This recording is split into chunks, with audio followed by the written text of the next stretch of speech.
नमस्कार दोस्तों, स्वागत है आप सभी का स्टडी टाइम में। दोस्तों, जैसा कि आपको पता है, हम आपके लिए पर्यावरण के सुपर नोट्स लेकर आ रहे हैं और ये सुपर नोट्स की 7th वीडियो है। इससे पहले 6 वीडियो आ चुकी हैं। आप वीडियो को देखें, वीडियो पसंद आए तो उसे लाइक करें। चैनल को अगर आपने अभी सब्सक्राइब नहीं किया है फ्रेंड्स, तो चैनल को सब्सक्राइब करें, बेल आइकन पर क्लिक करें, जिससे हमारी हर एक वीडियो की नोटिफिकेशन आपको मिलती रहे। तो आज हम बात करें जैव मंडल आरक्षित क्षेत्र के बारे में। चलिए शुरू करते हैं। तो फ्रेंड्स, ये हमने जैव मंडल आरक्षित क्षेत्र जो भारत में हैं उनको चिन्हित किया है राज्यों के साथ। तो अभी हम आपको बताएंगे कि किस राज्य में कौन सा जैव मंडल आरक्षित क्षेत्र है और इनसे कैसे क्वेश्चन पूछे जाते हैं, ये भी हम आपको बताएंगे। तो आगे बात करते हैं फ्रेंड्स। परिभाषा अगर हम देखें तो हमने प्राकृतिक और सांस्कृतिक दृश्य भूमियों का सम्मिलित रूप जो स्थलीय या जलीय परितंत्र को संरक्षित करता है, जैव मंडल आरक्षित क्षेत्र कहलाता है। सीधी सी बात है दोस्तों, बायोस्फीयर रिजर्व एक ऐसा क्षेत्र है जहां वनस्पति तथा जीव जंतुओं का संरक्षण किया जाता है। यहां मानव को अपने ऐसे क्रियाकलापों पर रोक लगाई गई है जिससे इन प्रकृति को नुकसान हो। इसीलिए जैव मंडल आरक्षित क्षेत्र घोषित किए जाने का मुख्य कारण यही बनता है। चलिए तो अब आगे बात करते हैं अपन।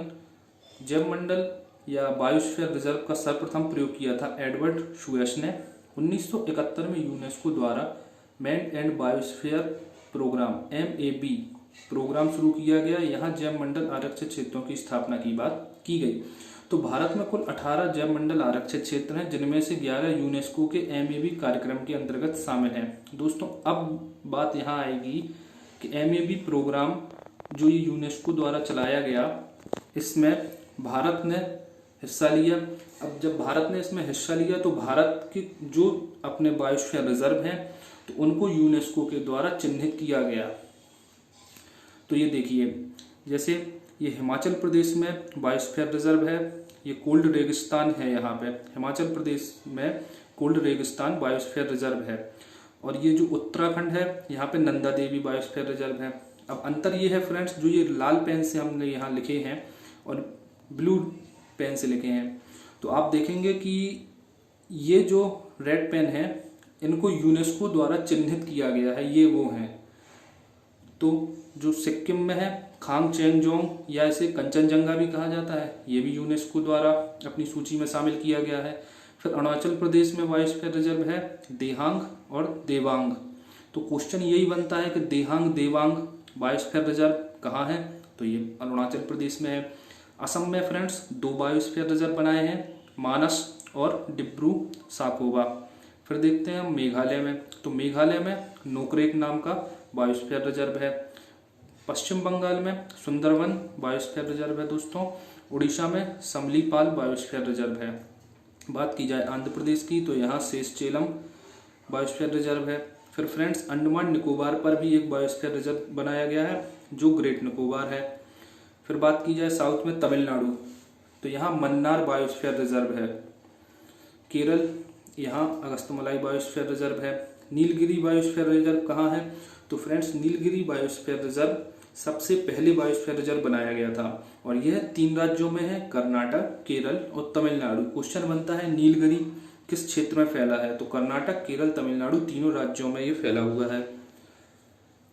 फिर हम देखते हैं अचानकमाल, अमरकंटक, पचमढ़ी और पन्ना, ये 3 बायोस्फीयर रिजर्व मध्य प्रदेश में है फ्रेंड्स। लेकिन अभी पन्ना जो है, जो 2011 में बायोस्फीयर रिजर्व तो बनाया गया, लेकिन यूनेस्को ने इसे अपनी सूची में शामिल नहीं किया। जो अचानकमाल है और पचमढ़ी है, ये यूनेस्को की सूची में शामिल है। फिर बात करते हैं गुजरात, कच्छ की। तो फ्रेंड जो कच्छ बायोस्फीयर रिजर्व है गुजरात में, ये सबसे बड़ा बायोस्फीयर रिजर्व है। तो ये मैप में हमने देखा कहाँ कौन से बायोस्फीयर रिजर्व है। अगर आप मैप से पढ़ने की कोशिश करेंगे तो आपको चीज़ें जल्दी याद होंगी, समझने में आसानी होगी। फिर हम आगे बात करते हैं। अगर हम गहराई में जाके बात करें फ्रेंड्स, तो नीलगिरी जो सर्वप्रथम बायोस्फीयर रिजर्व बना 1986 में, ये कर्नाटक, केरल और तमिलनाडु राज्य में स्थित है और 2000 में यूनेस्को ने इसे अपनी सूची में शामिल किया। बात की जा रही है नंदा देवी की, तो नंदा देवी 1988 में बायोस्फीयर रिजर्व घोषित हुआ, उत्तराखंड राज्य में स्थित है और 2004 में यूनेस्को की सूची में शामिल हुआ। फ्रेंड्स नोकरेक ये 1988 में बायोस्फीयर रिजर्व बना, मेघालय राज्य में स्थित है और 2009 में इसे यूनेस्को ने अपनी सूची में शामिल किया। सुंदरवन ये 1989 में बायोस्फीयर बना और पश्चिम बंगाल राज्य में स्थित है, 2001 में यूनेस्को की सूची में शामिल हो गया।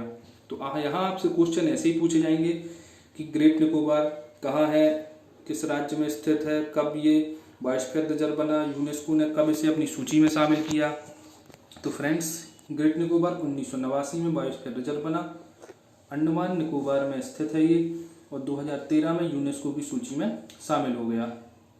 मन्नार की खाड़ी 1989 में बायोस्फीयर रिजर्व बना, तमिलनाडु राज्य में स्थित है, 2001 में यूनेस्को ने इसे अपनी सूची में स्थान दिया। फिर मानस की बात करें तो मानस 1989 में बायोस्फीयर रिजर्व बना, असम राज्य में स्थित है। फ्रेंड्स, ये 18 जो हैं ये हमें याद करना है और कब कब इन्हें 11 को यूनेस्को ने अपनी सूची में शामिल किया, इनके सन याद करना है, यहीं से क्वेश्चन बनते हैं। बात करें सिमलीपाल, ये 1994 में बायोस्फीयर बना और उड़ीसा राज्य में स्थित है। 2009 में यूनेस्को ने अपनी सूची में इसे स्थान दिया। डिब्रू साखोवा सबसे छोटा बायोस्फीयर रिजर्व है दोस्तों, 1997 में बायोस्फीयर बना। इसके बाद असम में ये स्थित है, लेकिन इसे यूनेस्को ने अभी शामिल नहीं किया है। देहांग देवांग ये 1998 में बायोस्फीयर बना, अरुणाचल राज्य में स्थित है। पचमढ़ी दोस्तों, मध्य प्रदेश के पचमढ़ी को 1999 में बायोस्फीयर बनाया गया और 2009 में यूनेस्को ने इसे अपनी सूची में शामिल किया। बात करते हैं कंचनजंगा की, 2000 में ये बायोस्फीयर रिजर्व बना, सिक्किम राज्य में स्थित है और 2018 में से यूनेस्को ने अपनी सूची में शामिल किया। दोस्तों, 2018 में जब सिक्किम की कंचनजंगा को अपनी सूची में यूनेस्को ने शामिल किया, इसके बाद भारत के किसी भी स्थान को यूनेस्को ने अपनी सूची में शामिल नहीं किया है। तो ये आखिरी गिना जाएगा 2018 का। अगस्त मलाई ये 2001 में बायोस्फीयर रिजर्व बना दोस्तों, तमिलनाडु व केरल राज्य में स्थित है, 2016 में इसे यूनेस्को की सूची में शामिल किया गया। अचानकमार अमरकंटक 2005 में बायोस्फीयर रिजर्व और मध्य प्रदेश और छत्तीसगढ़ राज्य में फैला हुआ है। 2012 में यूनेस्को ने इसे अपनी सूची में स्थान दिया। बात करते हैं कच्छ की, तो ये सबसे बड़ा बायोस्फीयर रिजर्व है, 2008 में इसे बायोस्फीयर रिजर्व घोषित किया गया, गुजरात राज्य में स्थित है। शीत मरुस्थल 2009 में बायोस्फीयर रिजर्व घोषित हुआ और हिमाचल प्रदेश में स्थित है। शेषाचलम 2010 में बायोस्फीयर बना, आंध्र प्रदेश में स्थित है। पन्ना जो 2011 में बायोस्फीयर बना और मध्य प्रदेश में स्थित है। दोस्तों, पन्ना के बाद भारत में किसी भी स्थान को भारत सरकार द्वारा बायोस्फीयर रिजर्व नहीं बनाया गया, तो ये आखिरी है जिसको भारत सरकार ने बायोस्फीयर रिजर्व बनाया। तो हमने अभी देखा कि मध्य प्रदेश में 3 बायोस्फीयर रिजर्व हैं। मध्य प्रदेश की बात करें तो मध्य प्रदेश में 3 दोस्तों बायोस्फीयर रिजर्व हैं, जिनमें पचमढ़ी, पन्ना और अमरकंटक है। तो दोस्तों, ये तीनों हमारे लिए महत्वपूर्ण हो जाते हैं। अगर हम वर्ग 3 की परीक्षा की बात करें तो इसमें इससे क्वेश्चन बनने की पूरी संभावना है। तो इन तीनों को आप ठीक से पढ़ लीजिए। चलिए अब आगे बात करते हैं हम क्वेश्चंस। फ्रेंड्स, हम आपके लिए सभी वीडियो में क्वेश्चंस लेकर आ रहे हैं। विश्व मौसम विज्ञान संगठन का मुख्यालय कहाँ है? जेनेवा, रोम, सिडनी या टोक्यो? तो दोस्तों, आंसर है जेनेवा। विश्व मौसम विज्ञान संगठन का मुख्यालय जेनेवा में स्थित है। नेक्स्ट क्वेश्चन पर चलें। NEA से क्या आश्रय है? तो NEA का फुल फॉर्म बताना है। National inquiry authority, national environment authority, national examination agency, national event association. तो दोस्तों, NEA से आश्रय है national environment authority. Next question पर चलते हैं। दोस्तों, हम ये जो क्वेश्चन आपके लिए लेकर आ रहे हैं, ये पहले परीक्षाओं में कई बार पूछे गए हैं, बार बार रिपीट हुए हैं, बहुत महत्वपूर्ण है, तो आप इन्हें रट लीजिए। बात करते हैं नेशनल ग्रीन ट्रिब्यूनल, ये हमने पढ़ा है यहीं। भारत सरकार द्वारा कब स्थापित किया गया? 2008, 2009, 2010, 2011। तो NGT की स्थापना 2010 में की गई। अब बात करते हैं भारत में पर्यावरण संरक्षण अधिनियम कब पारित हुआ? बहुत ही इम्पोर्टेंट क्वेश्चन है दोस्तों। 1991 में, 1986 में, 1995 में, सन 2000 में। तो भारत में पर्यावरण संरक्षण अधिनियम पारित हुआ 1986 में। चलिए लास्ट क्वेश्चन है दोस्तों,